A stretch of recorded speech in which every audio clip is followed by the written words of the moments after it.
La pena de muerte es moralmente correcta y te voy a decir por qué. Ok, primero que nada, ¿la pena de muerte está bien o está mal?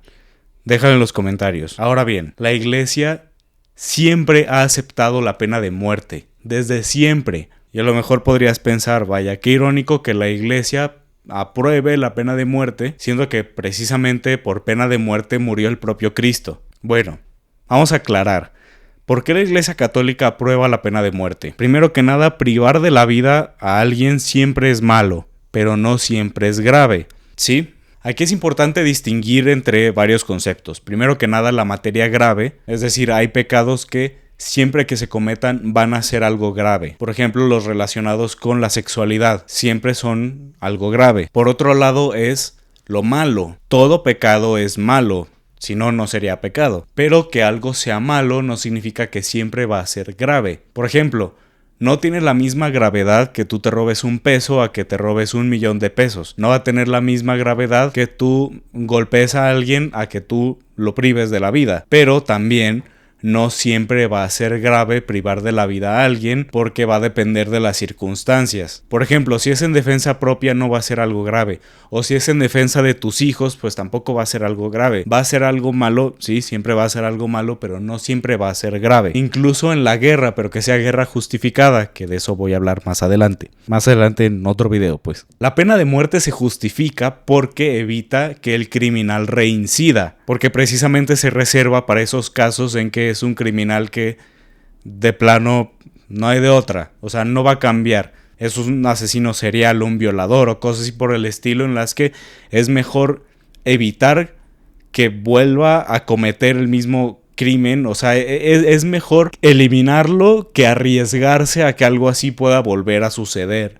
Ahora bien, desde siempre la Iglesia ha impulsado que al condenado a muerte se le administren los sacramentos antes de morir, que se le dé la oportunidad de arrepentirse, de hacer una buena confesión, de recibir el viático, o sea, la última comunión, y de que se le administre la extrema unción, que con eso le está regalando el cielo. No es falta de misericordia, de hecho creo que es todo lo contrario. No tiene nada que ver con pretender tener potestad sobre la vida de otras personas, porque no es un acto arbitrario. La Iglesia especifica que solo debe usarse para casos muy graves, y además debía ejecutarse de la forma más rápida y precisa posible, precisamente porque no se trata de infligirle sufrimiento a la persona, sino simplemente cesar su vida. Y como prueba de que la Iglesia aprueba la pena de muerte, recopilé varios escritos. El más antiguo que pude encontrar es una carta del Papa Inocencio III condenando la herejía valdense,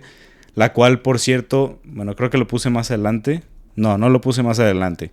Bueno, entre las herejías que decían los valdenses era que el purgatorio no existe, que Cristo no está como tan presente en la Eucaristía y que la pena de muerte está mal. Bueno, Inocencio III escribió: en cuanto al poder secular decimos que se puede ejercer la pena de muerte sin pecado mortal, a condición de que la venganza no se ejerza por odio, sino por juicio, no de un modo imprudente, sino con moderación. O sea, no es algo arbitrario. Es la consecuencia que ya se ha estipulado de antemano por haber cometido ciertos crímenes. Si tú como criminal ya sabes que si haces algo te van a dar pena de muerte, lo más lógico es no hacerlo. Y si aún sabiendo que te van a dar pena de muerte lo cometiste, creo que ahí se justifica todavía más darle pena de muerte. Después está el Catecismo del Concilio de Trento en el apartado en el que habla sobre el quinto mandamiento, que dice: muertes que no se prohíben por este mandamiento.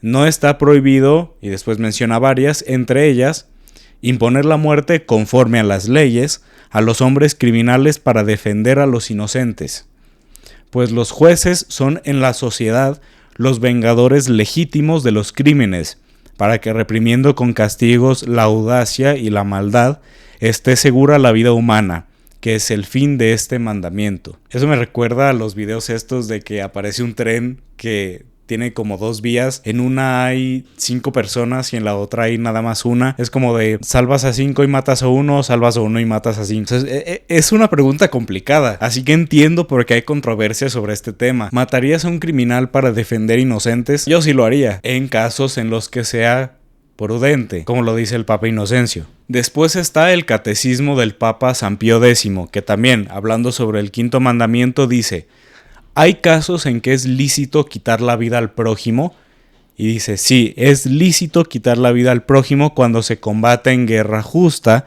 cuando se ejecuta por orden de la autoridad suprema la condenación a pena de muerte, la condenación a muerte en pena de un delito, y finalmente en caso de necesaria y legítima defensa de la vida contra un injusto agresor. Básicamente, sí, es lícito quitar la vida a alguien si es en una guerra justa, si es por pena de muerte o si es en defensa de un inocente. Y por último, tenemos el nuevo catecismo de la Iglesia Católica del Papa San Juan Pablo II, es decir, la edición anterior a la que está justo ahorita. Y dice: la preservación del bien común de la sociedad exige colocar al agresor en estado de no poder causar perjuicio. Por este motivo, la enseñanza tradicional de la Iglesia ha reconocido el justo fundamento del derecho y deber de la legítima autoridad pública para aplicar penas proporcionadas a la gravedad del delito, sin excluir en casos de extrema gravedad el recurso a la pena de muerte. O sea, ya tenemos al Concilio de Trento y por lo menos a 3 papas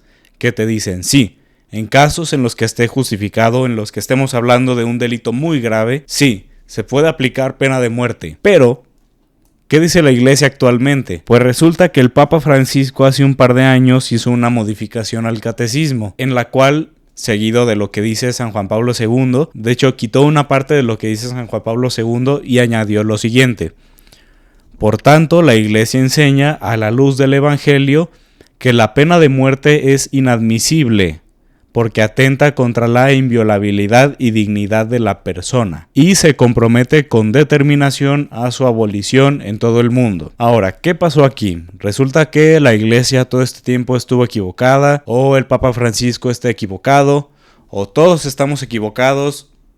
¿Qué está sucediendo? Ok. El Papa Francisco, al hacer esta modificación al catecismo, dejó bien clara una cosa. Esto se refiere a la actualidad. Como yo lo mencioné anteriormente, antes la Iglesia se aseguraba de que el condenado a muerte recibiera los sacramentos, que se pudiera arrepentir, se pudiera confesar, etc. Eso ya no se hace hoy en día, porque la pena de muerte antes se supone, o sea, al modo en el que la Iglesia se refería a la pena de muerte, no se trata de crueldad, se trata de un motivo de seguridad que no tiene por qué menospreciar la dignidad del alma del condenado a muerte, cosa que ya no se toma en cuenta hoy en día, y por eso hoy en día ya no es algo permitido por la Iglesia, porque ¿cuál es realmente el sujeto que estamos debatiendo con esta cuestión? ¿Cuál es realmente el sujeto de la doctrina de la Iglesia? ¿La pena de muerte como tal o la responsabilidad de las autoridades para procurar el bien común? No se trata de que el hecho de que la pena de muerte esté permitida sea como tal el aspecto doctrinal que estamos debatiendo. El aspecto doctrinal que estamos debatiendo es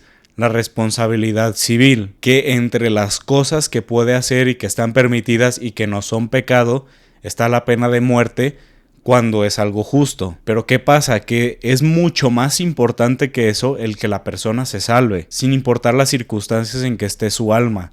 Se puede arrepentir y Dios lo puede perdonar. Pero si eso ya no se está haciendo actualmente, mejor evitar que suceda. ¿Que la cosa tendría que ser así? Yo creo que no. Yo creo que, por supuesto, que sigue estando en pie el que la Iglesia sigue permitiendo la pena de muerte moralmente, digamos, pero la razón de este compromiso por su abolición a nivel mundial creo que tienen más que nada que ver con el hecho de que las autoridades actualmente son completamente secularizadas. O sea, la Iglesia ya no puede intervenir. Ya no existe como esa misma presión de salvarle el alma a esa persona. Incluso muchas veces ni siquiera le permitirían a un sacerdote acercarse al condenado a muerte para ver si necesita algo. Pero en cambio, si esa persona está en la cárcel, pues probablemente se puede intentar hacer que se convierta. Es una cuestión que yo veo difícil, pero que bueno, realmente la doctrina no ha cambiado. Es simplemente una adaptación para las circunstancias actuales. Pero bueno, ¿tú qué opinas sobre este tema? ¿La pena de muerte está bien o está mal?